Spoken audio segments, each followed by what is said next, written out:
Hola, ¿qué tal? ¿Cómo les va? Muy buenas tardes. Bueno, espero que muy bien. Soy Mauricio Weintraub. Estamos iniciando un nuevo encuentro de nuestro querido ciclo ya, Charlas Humanas 2025, que como ya todo el mundo sabe, comparto junto a Rosa Sánchez y a Adriana Esteban, aquí en Instagram hoy. Como les digo, el ciclo Charlas Humanas que empezó ya en el año pasado, hicimos todo,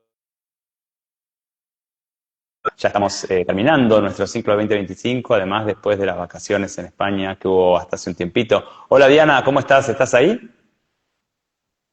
Sí, ¿no nos ves? Estamos las dos. Ah, no, no veo ninguna de las dos, estoy solo en el mundo aquí, pero escucho voces, espero que sean las de ustedes. ¿Cómo andan? ¿Bien? Te lo vas a perder, lo tendrás que volver a ver. Sí, sí. Igual me dijeron que están juntas, ¿no? Me dijeron que están juntas en algún lugar, o que van a estar, no sé, algo así me dijeron. Sí, nos hemos venido a ver a Diana Hinojo a la playa y aquí estamos tan a gusto. Bueno, me parece muy bien. Bueno, ¿y cómo va todo por allá? ¿Bien? Pues muy bien. Hemos llegado a las 5 y hacía un día de sol muy bueno. Bueno, me alegro y las envidio, no sanamente, de manera insana las envidio. Bueno, ¿qué Bueno, temita tenemos hoy, no? sí, hoy empezamos con la charla de los mecanismos de defensa. Ujú. Pero es verdad que se nos quedó una pregunta un poco en el tintero del otro día y es que no nos terminaste de explicar qué era la contratransferencia, Mauricio. Bueno, y creo que también aparecieron, porque nos van llegando preguntas y comentarios de ustedes, creo que incluso aparecieron un par de preguntas sobre el tema anterior, que era el bullying, ¿no? O sea que, bueno, vamos a hacer si las tenemos por ahí, las contestamos hoy, si no la semana que viene, vamos a hacer, no, la semana que viene no nos vemos, perdón, la otra. Vamos a hacer como un raconto. Entonces, ¿por dónde empezamos? Cuéntenme, guíenme ustedes. Mira, contéstanos a la pregunta de la contratransferencia y luego Mónica nos hizo también una pregunta y Nati nos hace un comentario. Así que si quieres, vamos a ir un poco por orden. Bueno, muy bien. A ver, la contratransferencia es un término psicoanalítico, ¿no? Digo, acunado por Freud, que incluso depende cuándo uno lee lo que Freud dice de la contratransferencia, pueden ser dos cosas o tres, pero voy a decir lo que yo creo que es la contratransferencia, o la manera en la cual nosotros tenemos de utilizar el término, ¿no? Primero digamos que transferencia y contratransferencia son dos términos que aluden a la relación paciente-terapeuta, o sea, se dan en ese ámbito, ¿no? Hablan de la relación entre el terapeuta y el paciente. Uno diría, la transferencia es lo que el paciente, la escena que el paciente arma con el terapeuta y que no tiene necesariamente que ver con la relación real con el terapeuta. Bueno, la semana pasada me preguntaban si alguna paciente se había enamorado de mí, ¿no? Bueno, la transferencia sería esto, ¿no? La fantasía, buena o mala, saludable o no, digo, placentera o displacentera, que el paciente arma en relación con el terapeuta. Lo que en escenas matrices llamamos escena copia, ¿no? La escena copia que el paciente arma de su propia historia y la pone en la relación con el terapeuta. Y esto yo diría es casi universal, todos armamos alguna escena copia, ¿no? Mi terapeuta me quiere, no me quiere, mi terapeuta me aprueba, no me aprueba, me enamoré de mi terapeuta, odio a mi terapeuta, digo, todas estas escenas que el paciente arma adentro de sí mismo en la relación con su terapeuta, forma parte de lo que llamamos escenas copia o, si vamos bien a la teoría psicoanalítica, forma parte de lo que se llama transferencia. Y yo diría, la contratransferencia, y digo, esta es mi opinión, es lo mismo pero desde el terapeuta. O sea, es las escenas copias que el terapeuta arma con el paciente. O sea, el terapeuta también puede armar una serie de escenas copia que van desde mi paciente me admira, o mi paciente se enamora de mí, o mi paciente me odia, o mi paciente me va a dejar. Digo, todas estas cuestiones que el terapeuta arma en la relación con el paciente, nosotros lo llamamos contratransferencia. Por eso es muy importante para nosotros, porque esto alude a la charla o a las charlas de los roles del terapeuta, muy importante para los terapeutas ser lo más conscientes posible de la contratransferencia, justamente para jugarla lo menos posible en el vínculo con el paciente, ¿no? Tomar esto y llevarlo a los espacios de revisión propias del terapeuta y que se me metan lo menos posible en la relación con el paciente. Muy bien. A ver, luego, realmente Mónica y Nati nos dejan dos comentarios. No son preguntas en sí, pero bueno. Mónica nos dice que muchas gracias, chicas y Mauricio. Como siempre, un gusto escucharlos. Estoy reflexionando en la pregunta que nos haces sobre de qué manera yo, siendo bulineada, me sentí superior. La verdad es que ese tema ha chocado un poco, porque la Sí, sí, gente no. chocado un poco, sí. Ya sé, ya sé. Sí, se entiende más si es me siento buena hija. Y en realidad no solo se entiende más, sino que está mejor dicho. Me siento buena hija. Buena hija no quiere decir que la pase bien. Buena hija quiere decir que ocupo un rol que mi mamá o mi papá o los dos consideran bueno. El de víctima quizás, el de ser mejor alumno, el de estar por encima o el de estar por debajo. O sea, ocupo un rol que en donde mis padres me ubican, más allá de si me siento bien o mal. ¿Sí? Quizás ahí se entiende mejor, porque está mejor explicado además por mí, pero quizás ahí nos permite entrever otra dimensión del problema del bullying. Estamos ahora en las charlas del bullying, ¿no? Bueno, ella quien pone también después que ella en su caso dice que cree que no. A ver, hay que decir que para poder llegar a esa reflexión a la que tú llegaste y a la que yo llegué, se necesita ayuda. No es Sin fácil. duda, sin duda, sin duda. Es que siempre, es que lo voy a hacer más amplio y voy a salir del bullying. Cada vez que no me puedo sentir par de mis pares, estoy obedeciendo mandatos de mis padres. Siempre que no me puedo sentir par de mis pares, me siento o por encima o por debajo, estoy obedeciendo mandatos de mis padres. Esto es difícil de darse cuenta y como bien decimos, sin ayuda es casi imposible, ¿no? Pero esto se me juega mucho en muchos vínculos, mucho más allá del bullying, digamos, que es como una situación extrema, ¿no? Pero digo, en muchos vínculos se juega esto. Sí, yo justo después de nuestra charla hablaba con una chica sobre esto y que tuvo bullying de pequeña y yo le expliqué qué te decían tus padres y ella me decía no, nada de que yo fuera ni más lista ni que tal. Ellos me decían tú que te dé igual, pasa de ello. Tú, como que no te importe, tú sigue, tú sigue. Entonces, claro, esto era poco orgánico entre niños. O sea, el mandato es, a mí yo levanto la cabeza, sigo andando y que no me importe, que no me importe, que no me importe, que no me importe. Y al final sí que te está colocando en un sitio no real, no par, no nene, no, Y, y sí superior. y superior, claro, porque si pensémoslo, pero salgamos de la escena tan dolorosa del bullying de nuestra amiga y de cualquiera.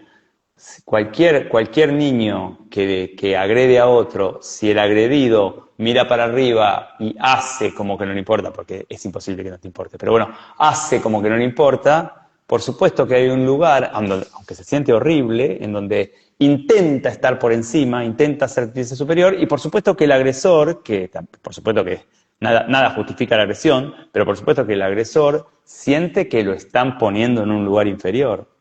O sea, esta indicación de la mamá o del papá, con mucho amor y con la mejor intención, inevitablemente profundiza el conflicto. Inevitablemente profundiza el conflicto. Claro. Y no lo vio y no lo pudo ver hasta que no lo elaboramos realmente Claro, en obvio. sesión. Otro te lo enseña, por eso, claro, claro que es muy difícil verlo, como dice Mónica, yo creo que no, claro. Porque además después si esto no lo trabajo, no lo elaboro, no lo reviso, me queda casi como intento de solucionar cualquier situación similar entre pares, ¿no? Después, 30 años después, si no lo revisé, mi marido me agrede y yo miro para arriba y es como que no me importa. Y quizás ya lo he hecho tantas veces que quizás realmente siento que no me importa, realmente siento que no me toca, que siento que bueno, que yo estoy que es un problema del otro, pero entonces vivo todo el tiempo con alguien que me trata mal.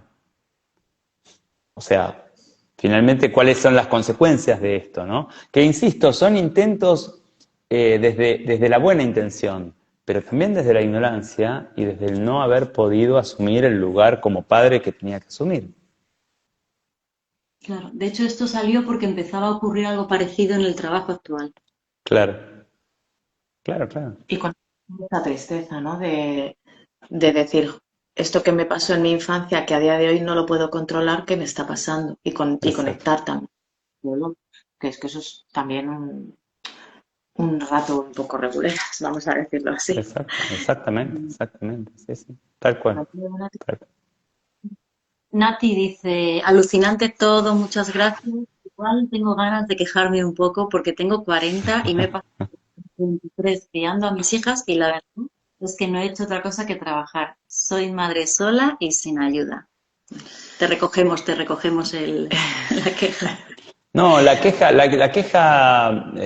igual tengo ganas de quejarme, no, todo el mundo tiene derecho, el que quiere puede quejarse toda la vida y la vida que viene, no, no hay ningún tipo de crítica acá, ni tampoco ningún tipo de acusación no hay ningún tipo de juicio, solo que el que se queja, cuando se queja, se condena a seguir viviendo en aquello de lo que se queja. O sea, no hay ningún tipo de juicio, ¿eh? Solo que cuando me quejo y solamente me quejo, es porque adentro mío tengo un esquema lo voy a poner mejor, tengo una voz que me dice que el otro es el culpable de lo que me pasa. Y si el otro es el culpable de lo que me pasa, solamente tengo que tengo que tratar de esperar que el otro cambie. O tengo que protestarle para que cambie, pero digo, mi bienestar lo voy a poner en el otro. Y entonces voy a terminar esperando al otro y dependiendo del otro. O sea, el problema de la queja es que la queja me hace sentir fuerte, pero me deja en un lugar de extrema debilidad. O sea, desde la queja es imposible cambiar porque no veo nada propio. Lo pongo todo afuera y entonces, claro, si no cambio afuera, me quedé en la misma situación. De comodidad porque así no cambiaría de paso. Bueno, de incomodidad en un lugar sumamente incómodo, pero sí, claro, no me hago cargo de mi parte en ese vínculo. Y Ujú. cuanto más se queja la persona, más profunda es la herida.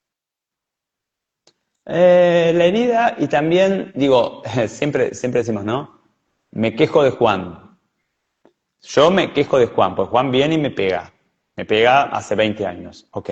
Yo diría, acá parece haber dos partes, Juan y yo, pero en realidad hay tres partes. Juan, que me pega, la parte mía golpeada y la parte mía que se queja, que dice, ay, qué malo Juan.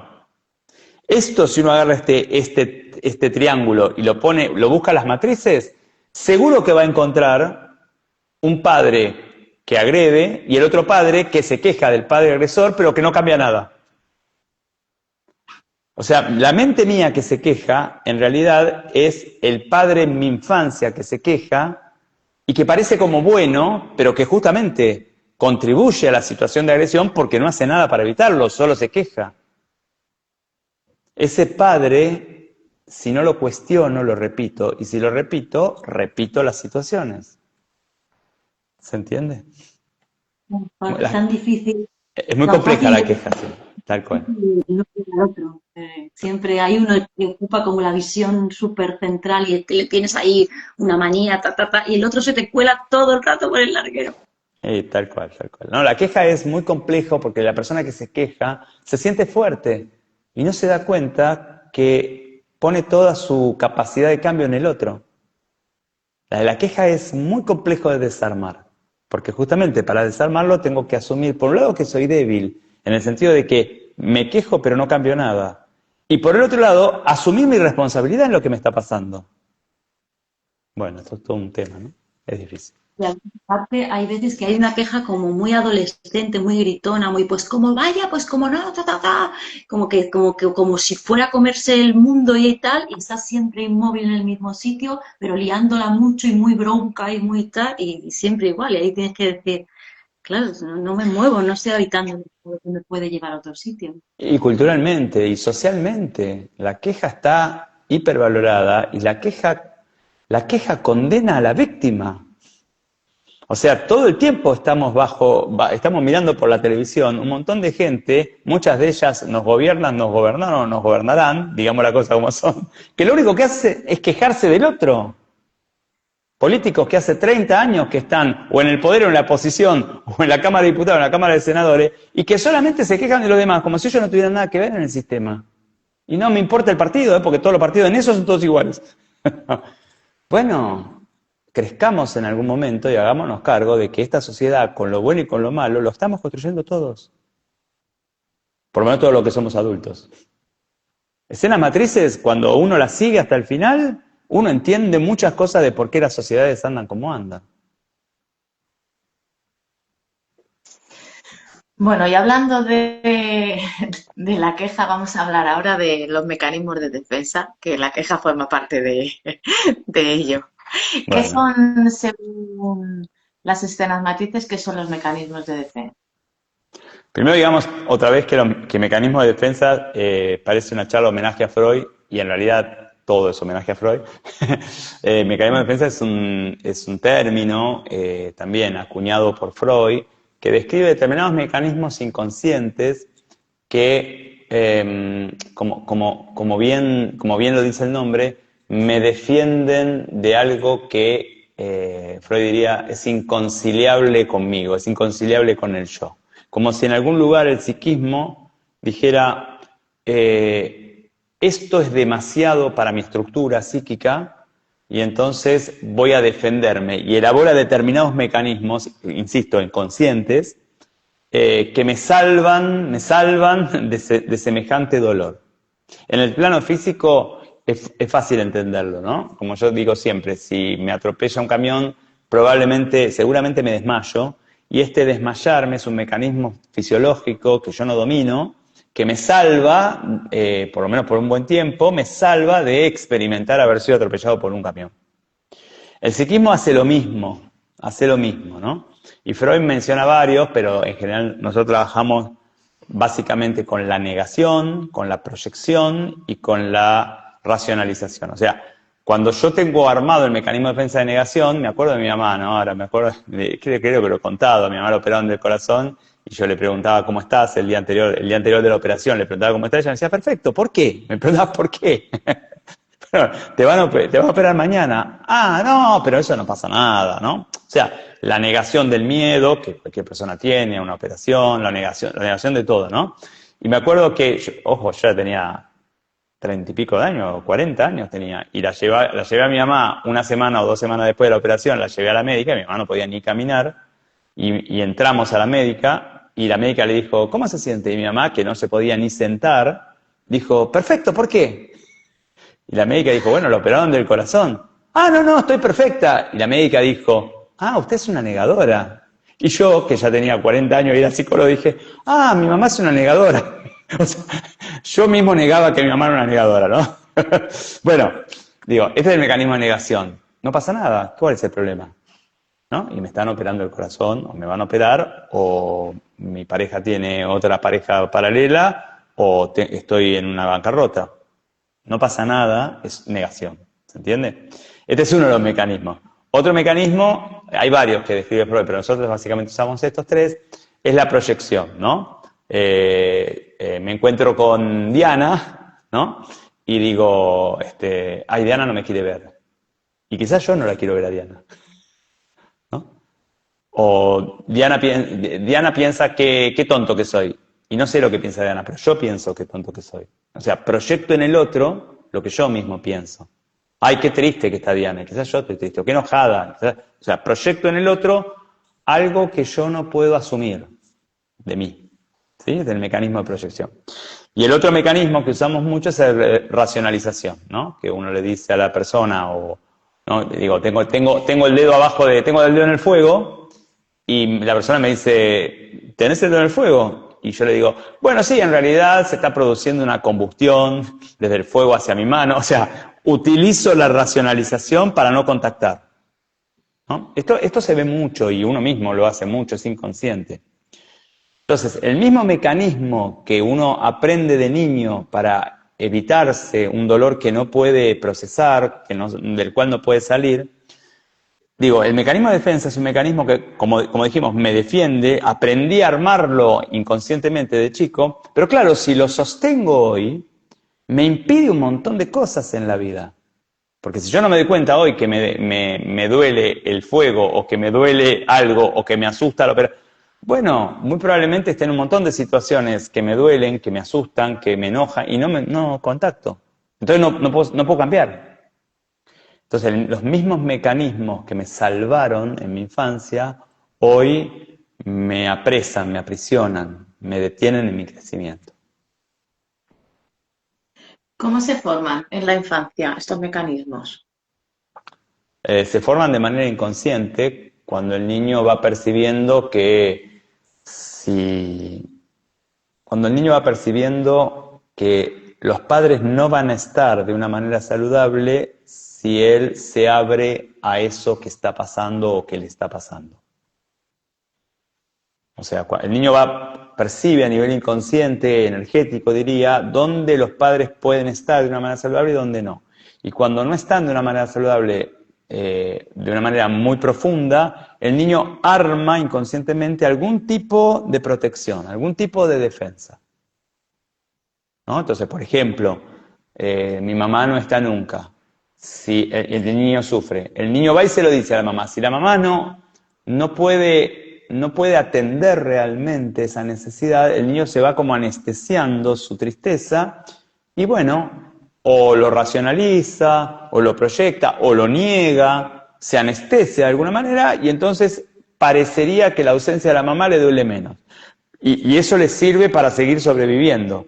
Pero claro, después en la adultez, si esto no lo puede revisar, si el adulto no puede revisar y sanar esto y escuchar eso que el niño no pudo contar en la infancia, bueno, sigue anestesiado. Entonces quizás armo pareja con gente que siempre se va, o sea, o tengo vínculos en donde, bueno, no sé, se terminó. O sea, lo mismo que me salvó, hoy me detiene en mi crecimiento. Por eso nosotros en Escenas Matrices, los mecanismos de defensa decimos que los honramos, realmente les agradecemos, ¿no? Y nos vamos despojando de a poco de ellos, como quien se saca el traje que tuvo que usar en la guerra. Se lo saca agradeciendo que gracias a ese traje sobreviví, pero entendiendo que si lo sigo usando en la vida, algo no va a suceder.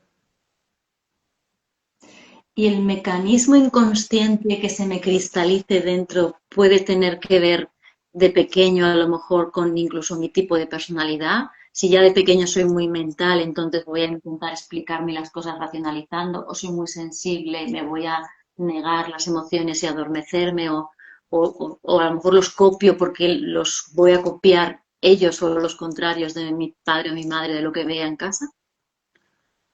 Pasa que ahí hay un tema, es interesante, Diana, la pregunta es, hay un tema que es, porque ahí ya nos metemos en, bueno, pero ¿qué es innato y qué lo aprendí de alguna manera? Y es una línea muy delgada porque, siguiendo tu pregunta, los voy a armar los mecanismos de defensa según cuál sea mi personalidad. Es que, ¿cuánto es mi personalidad? ¿Cuánto es, no? Si soy muy mental, pero quizás mucho de esto mental lo estoy mamando en mi casa, ¿no? La verdad que no lo sé, ni sé tampoco cuán importante es. Sí, uno tiene que aprender a detectar, es bueno que uno aprenda a detectar los mecanismos más frecuentes que uno tiene para estar atentos y como ir desactivándolos, ¿no? Y a veces son mecanismos que son como los que dije, ¿no? Que ya digamos, están dentro del psicoanálisis, o sea, están dentro de las mencionadas. Y a veces son mecanismos mucho más como sutiles, mucho más sutiles. Por ejemplo, no sé, si algo me angustia mucho, prefiero ir a trabajar. ¿Sí? Algo me angustia en casa, bueno, voy a trabajar. O sea, mecanismos mucho más sutiles que uno aprende a detectar, ¿no? Y a preguntarse qué es lo que a uno le pasa. Y a entrar en otra zona más propia. Todos tenemos mecanismos que están jugando. Y todos tenemos que estar atentos, o es bueno estar atentos a ellos. ¿Quién los produce? Lo produce el sujeto mismo. Son mecanismos de defensa. El sujeto arma su defensa según el medio en el que vive. Yo tengo un artículo que me gusta porque lo llamo los trajes de astronauta. Todos tenemos algún traje de astronauta. Y en el medio del artículo digo los trajes de defensa. Digo, todos tenemos algún traje de astronauta que nos tuvimos que construir y que poner, aunque y obviamente esto lo hicimos de manera inconsciente, según el ambiente de la casa en donde yo viví, lo que era permitido, no permitido, lo que estaba bien, lo que estaba mal. Y este traje nos permitió seguir viviendo más o menos saludablemente, como el astronauta que va a la luna, que se tiene que poner un traje porque si no, no puede, se muere en la luna. Y la adultez tiene que ver con entender que no estamos ya en la luna, no estamos ya en esa casa, y nos podemos de a poco sacar estos trajes, pero claro, sacar el traje no hace que yo me encuentre con la piel firme y fuerte, hace que me encuentre con la piel herida, porque uno se pone el traje sobre la herida para que la vida no me toque. Pero claro, cuando me saco el traje, porque me doy cuenta que con el traje de astronauta voy duro por el mundo, no puedo abrazar a nadie, no puedo, ¿no? No me puedo mover, no puedo jugar, no puedo hacer nada con el traje de astronauta, solo puedo sobrevivir. Cuando me saco el traje de astronauta, pues me doy cuenta de esto, me voy encontrando con las mismas heridas que tenía cuando me lo puse. Y ahí se necesita un adulto que pueda ir y mirar esa piel herida y hacer los movimientos necesarios para sanar esa piel. Y a medida que voy sanando, puedo despegarme del traje. Pero además, no solamente la piel herida. La piel, mejor dicho, el traje, lo tengo hace tanto tiempo que lo tengo, que ni siquiera a veces me doy cuenta que es un traje, pienso que soy yo. Porque claro, si yo me tuve que vestir de fuerte para sobrevivir y no llorar, porque los nenes no lloran, y entonces siempre poder, siempre tener que hacer las cosas bien, claro, después eso termina siendo como mi propia identidad. Entonces, ¿cómo hago para sacarme el traje si no entiendo dónde termina el traje y dónde empiezo yo? O sea, es como que no hay una línea divisoria, es como todo un continuo mi piel y el traje. Y este es el proceso de transformación, o sea, ir pudiendo sacarme lo que es traje y darme cuenta dónde estoy yo. Para lo cual, digo, tengo que poder mirarme a otro nivel y en general no, siempre necesito otro. Otro que me mire y me diga, mirá que esto es un traje, ¿eh? Y que me ayude a sacármelo. Esto es todo un proceso. Para mí esto es el proceso terapéutico, finalmente. ¿Qué es el estupor y qué relación tiene con los mecanismos de defensa? Ninguna. El estupor es algo sumamente complejo. El estupor es un concepto que usamos en escenas matrices preverbal, digamos. Habría que hacer una charla de estupor, porque el estupor... El otro día tuvimos una jornada en Pinamar y salió una pregunta creo que de Pablo, muy interesante sobre el estupor. El estupor es lo que el niño siente, aunque no se dé cuenta, cuando los padres no lo ven de una manera amorosa y saludable.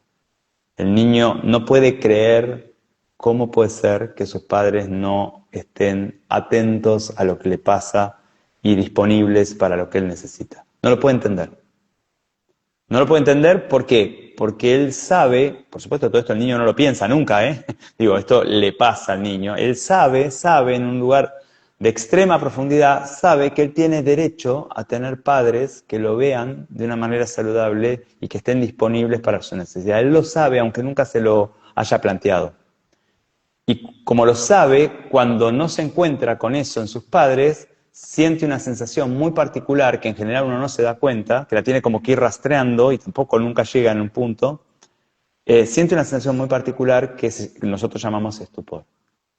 Si no hubiera estupor, si no hubiera esta incomprensión preverbal,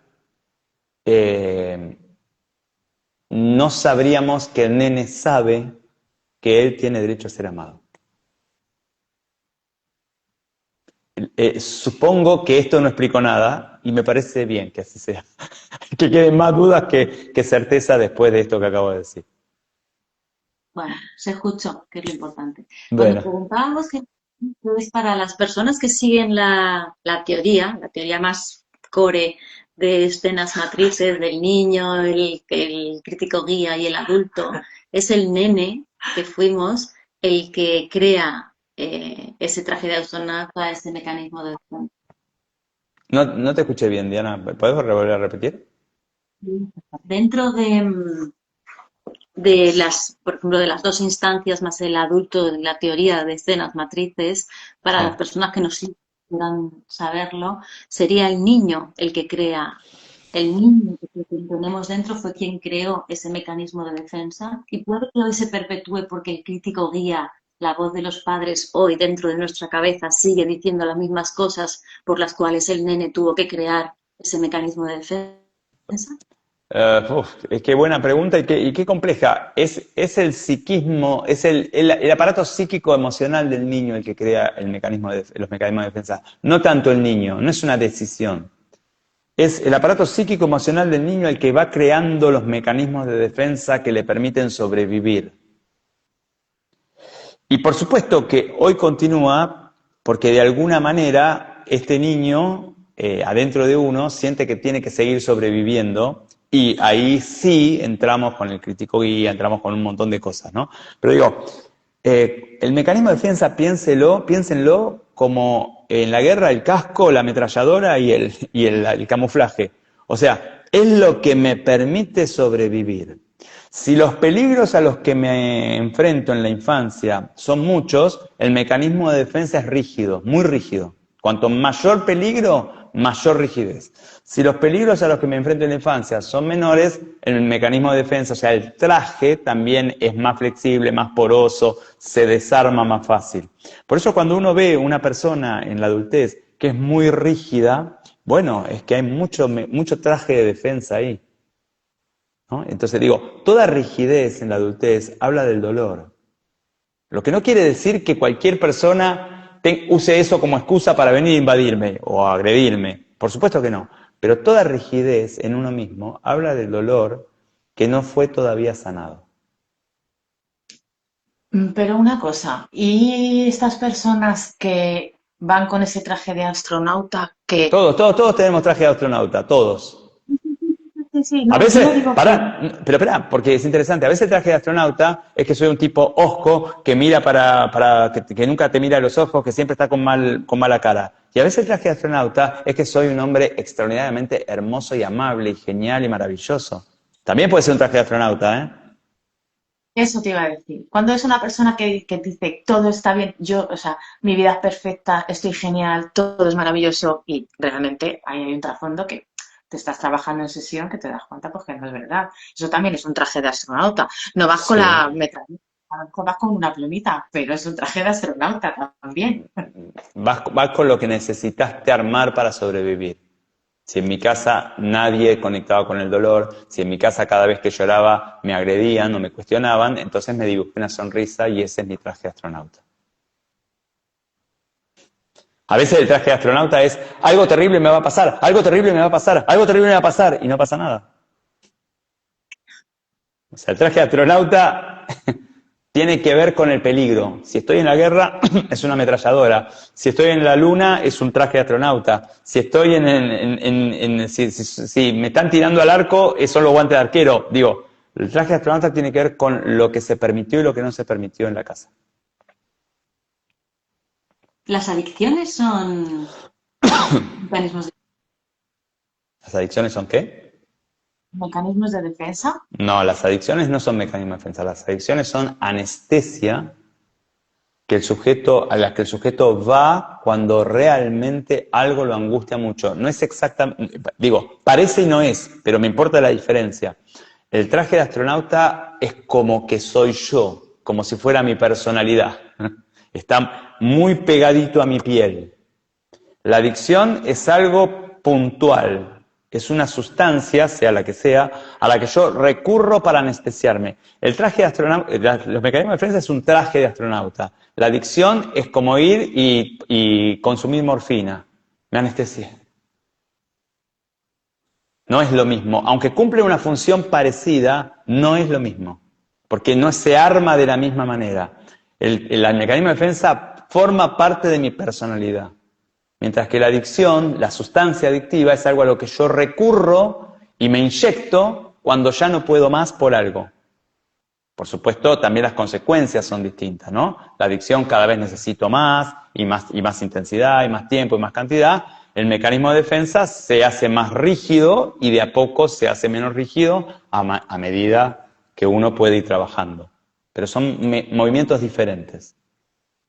Pero no solamente a una sustancia, también a una acción. O quiero ir al gimnasio todos los días. O A quiero, una ¿no? persona. O ser adicto a una persona. O ser adicto a bailar un montón, por Sí, sí, sí. ejemplo. La sustancia puede ser cualquier cosa. Definimos la sustancia adictiva, la definimos como aquello que necesito cuando algo me angustia demasiado. Puede ser cualquier cosa, una acción, una persona. Es más, puede no ser catalogado en absoluto como adicción por la psicopatología o por los libros. Es más, puede ser algo muy como sutil, que es que cuando algo me angustia demasiado, necesito, no sé, prender la tele y mirar un rato de tele. Por eso digo, es algo humano la adicción, todos somos adictos a algo. Lo único que uno puede hacer es observar y darme cuenta cuando estoy haciendo algo porque lo deseo y cuando estoy haciendo algo porque necesito. Y esto es todo un aprendizaje, darme cuenta de eso. Y a medida que me voy dando cuenta, voy siendo cada vez, necesito, mejor dicho, puedo detectarlo de una manera más sutil. Cuando no me doy cuenta para nada, me doy cuenta, o sea, lo detecto solamente cuando amanecí borracho, tirado en el piso en la calle. A medida que soy más sutil, más sutil, más sutil, ya las mínimas movimientos adictivos los detecto y, por supuesto, esto permite también otro trabajo. Pero bueno, nos fuimos a las adicciones, los mecanismos de defensa son otra cosa. Además, tenemos 2 charlas sobre las adicciones también. Sí, Sí, Todas. también, sí, sí. Los adultos estamos en... Ay, ahora, esta la haces tú. Estamos aquí repartiendo las preguntas más ¿Qué jugosas. pasó? Ahora lo vas a descubrir. Espera. Una antes, que no da tiempo. Cuando ya somos adultos, estamos en terapia y nuestro amable terapeuta nos señala algo invisible para nosotros durante un montón de años, que es nuestro traje, nuestro mecanismo de defensa súper pegado. ¿Cómo deberíamos ahora de adultos, como padres, mirar esos mecanismos de defensa? Porque es muy fácil echarle ahí mucha culpa, mucho... Bueno, por eso, los mecanismos de defensa uno los honra. Cuando uno se detecta en un mecanismo de defensa, cuando uno se detecta negando, cuando uno se detecta proyectando, cuando uno se detecta rigidizándome, allí cuando sería bueno que me ablande, uno los honra porque por algo hago eso, ¿no? Es como cuando uno se contrae ante algo que no necesita de mi contracción. Digo, si me contraigo es porque en algún momento me pasó algo que hizo que me contraiga. O sea, es muy complejo cuando uno acusa al mecanismo de defensa. Porque si uno acusa al mecanismo de defensa, no le da la importancia que tiene en la vida. Justamente, hola Ana, ¿cómo estás? Tanto tiempo, che, nunca nos tomamos el café en Madrid que dijimos que nos íbamos a tomar. Pero como dice Ana, es lo que nos permitió sobrevivir. Es más, para poder ir desarmándolo, disolviéndolo de a poquito el mecanismo de defensa, necesito honrarlo, porque si yo lo critico, el mecanismo de defensa se endurece, porque no se siente honrado y respetado. Claro, y además lo que rechazas te vuelve el triple. Por Y como supuesto. dice ella también, con vulnerabilidad, pudiendo verlo como bueno. Yo a veces digo a los pacientes, hey, no te des tanta caña, te trajo vivo hasta hoy, hasta aquí, hasta terapia, hasta mí. Obvio, por supuesto, claro. Obvio. Trajo vivo, es donde, ¿sabes? Hubieras podido... Uh-huh. Y una pregunta, Mauricio. ¿La elección fanática de un partido político o un club de fútbol puede ser un mecanismo de defensa? Es que te lo teníamos que hacer. En todos los casos puede ser menos si es de River. No. No, a ver. No. El fanatismo no tiene que ver con los mecanismos de defensa. No, digo, ¿por qué uno es fanático de algo? Lo podemos pensar. No tiene que ver con el mecanismo de defensa. Tiene que ver con otros procesos, ¿no? Está bueno porque hemos hablado de varias cosas, ¿no? Hoy hemos hablado de adicción, hemos hablado de mecanismo de defensa, ahora hablamos de ser fanático de algo o de alguien. Son parecidos, pero no son lo mismo. Y que no sean lo mismo, y entender, sobre todo los terapeutas, que no es lo mismo, nos permite, primero, entenderlo diferente, pero además después intervenir de manera diferente. Uno no interviene igual con una adicción que con un mecanismo de defensa que con un fanatismo. No interviene de la misma manera, porque justamente no se arman de la misma manera y no tienen la misma función. Así que no, el mecanismo de defensa es otra cosa, otra cosa. ¿Y en consulta te ha pasado que has visto un mecanismo de defensa y no has querido tocarlo porque por si dañas demasiado o porque si tú ves que está sosteniendo mucho la estructura del sujeto? Y sí, a veces cuando el mecanismo es muy rígido y uno percibe mucho dolor, por supuesto que a ver, es difícil porque cuando el mecanismo es muy rígido y uno percibe mucho dolor, uno sabe que tiene que ir disolviendo eso, pero a la vez sabe que si no lo hace de una manera como el sujeto necesita,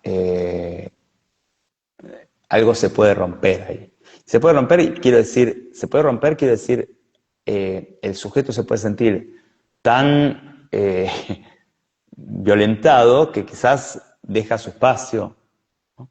Entonces, por supuesto que sí. Ahora, es parte de nuestro trabajo como terapeutas aprender cuánto es la presión, cuánto es lo punzante, cuánto es lo que este sujeto por un lado resiste, pero también por el otro necesita, porque si también solamente bordeo el mecanismo de defensa y nunca trato realmente de hacer una endija ahí, bueno, no llego nunca al sujeto, ¿no? Nunca llego al sujeto, siempre el sujeto me queda atrás del mecanismo de defensa. Entonces, querer al mecanismo de defensa sabiendo que mi tarea es ayudar a que se disuelva de a poco. Bueno, no es fácil. Vivir no es fácil. Creando como otra pata de estructura que le vaya a ir sustentando mientras le voy quitando el mecanismo de defensa. Sí, disolviendo el mecanismo de defensa.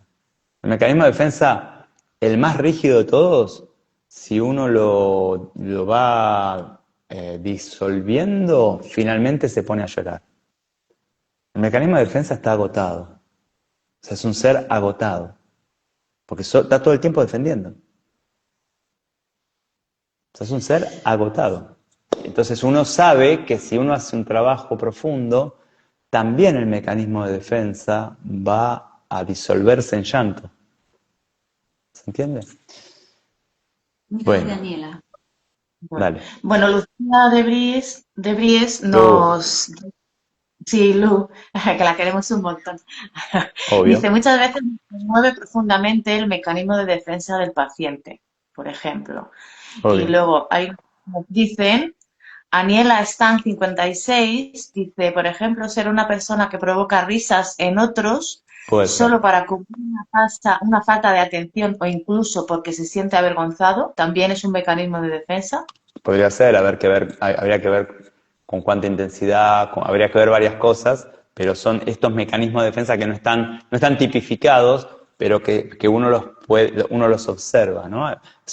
Quizás no lo llamaría mecanismo, pero son movimientos de defensa, pequeños movimientos de defensa que por supuesto me van condicionando la vida, los vínculos, los espacios, tal cual. Bueno, tenemos que cerrar, ¿no? Estoy dando vueltas porque también cuando tengo miedo y me río también es sustitutivo. Sí, digamos, sí. O sea, es que bueno, no, pero es que bueno, y acá ya entran, acá lo que voy a decir lo van a entender los que están bien metidos en la teoría de escenas matrices o están haciendo la formación o la han hecho, ¿no? Bueno, las capas geológicas nos muestran emociones sustitutivas y después mecanismos de defensa, o sea, están pegaditos, después características de personalidad y finalmente cuadros psicopatológicos. O sea, cuanto más intrincado la herida, ¿no? Bueno, más vamos hacia los cuadros, pero mecanismos de defensa y emociones sustitutivas están ahí nomás, ¿no? Están lindantes una con la otra, por supuesto que sí, claro que sí. Bueno, qué bien. ¿Se ha pasado el tiempo? Sí, bueno, sí, rapidísimo. A la playa, que tenemos que dejar ya. Es mala gente, yo pensé que era buena gente, pero no es mala gente, pero bueno. Bueno, y nosotros no nos vemos la semana que viene, ¿no? La semana que viene no nos vemos porque estoy volando, para allá estoy volando. Ah, vale, bueno. Bueno, pues la siguiente, hacemos la segunda parte de los mecanismos de defensa y el 19 de octubre hay un taller en Madrid, así que contigo, Te estáis esperamos. todos invitados, veniros. Espera, 17, espera, primero, este sábado en Buenos Aires, el martes de la semana que viene en Buenos Aires, 17 de octubre en Málaga, 19 de octubre en Madrid, 25 de octubre en Barcelona, 27 de octubre en Coruña. Esos son los próximos talleres de escenas matrices. Muy bien. Menos mal que tenéis libreta. Dice Ana que si os tomáis un café el día este que habéis esta semana, ya quedáis vosotros. Y no estoy. Sí, en enero estoy, Ana. Perdón que estemos arreglando un café con Ana en vivo, pero después hablamos. En enero voy para España, nos tomamos seguro un café por allá. Bueno, muchos abrazos a todos y a todas. Un besito. Que Chao, pasen chao. bien. Chau, hasta luego.